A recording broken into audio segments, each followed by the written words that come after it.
Want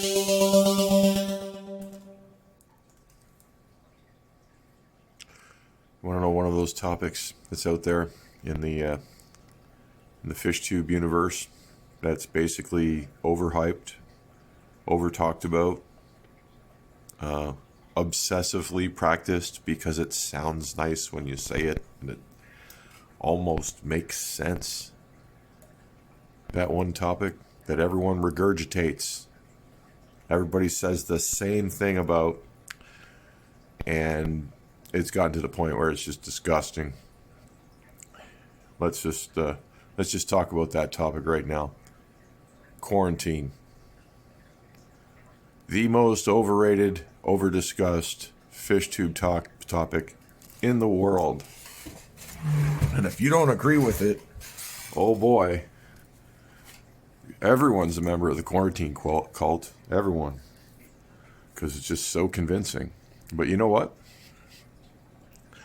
There's situations where it's a good idea, but it's being done too much.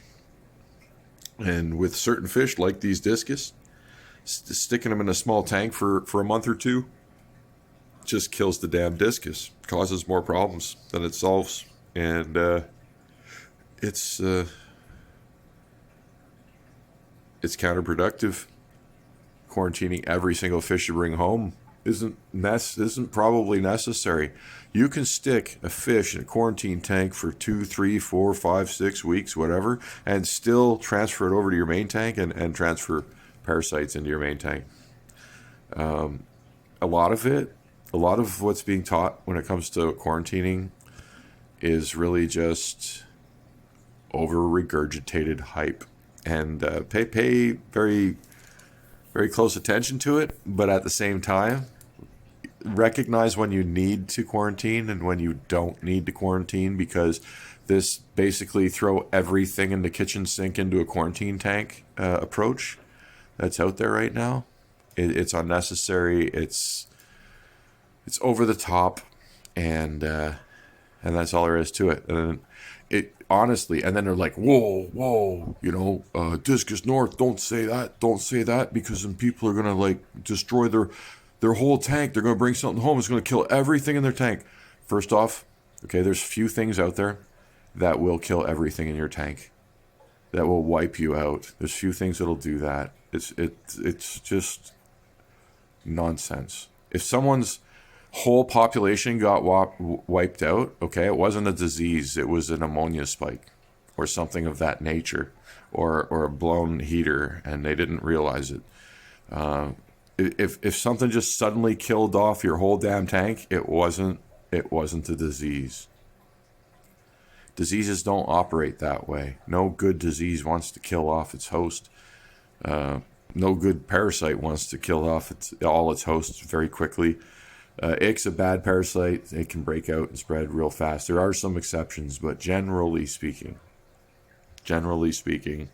there could be diseases and pathogens that will spread very quickly, like fish Ebola or something, of whatever the hell is out there. But generally, no, it's not.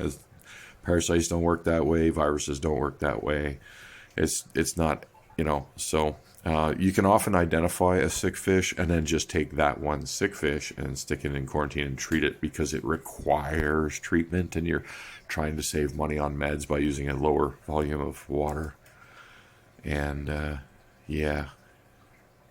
then bring that fish back to the main tank.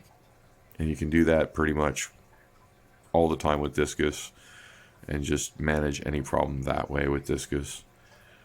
So to bring a stressed out fish home when it's a discus and then throw it into a quarantine tank all alone, and then, hit it up with some meds, get it basically so worked up it's not going to eat for 3-4 weeks. And then you take that sick fish after a few weeks of that and throw it into your main tank. Well, the odds of that fish being sick and carrying something are much higher because it's been stressed out for 3 weeks. And you're actually increasing your odds of failure with your new fish at the very least, and making that fish weak enough to potentially get sick and carry something to your other fish. It's it's really should be more of a judgment call. Quarantine shouldn't be your go-to. It shouldn't be your go-to. Now, if I was to buy like 30 rummy nose tetras and 30 neons and stuff like that, I would put those in a quarantine tank because there's 30 fish in there, and that's 30 individual chances of bringing something bad, right? But if you're buying one discus at a time like I do, just learn how to pick your fish. You know what I mean? And learn how to identify a sick fish. And you really shouldn't have any trouble. I'm not saying don't quarantine your fish. I'm just saying all the hoopla and hype out there is just over the top, and a lot of it's unnecessary advice. And that's my opinion. I'm sticking to it. I hope you all have a great day.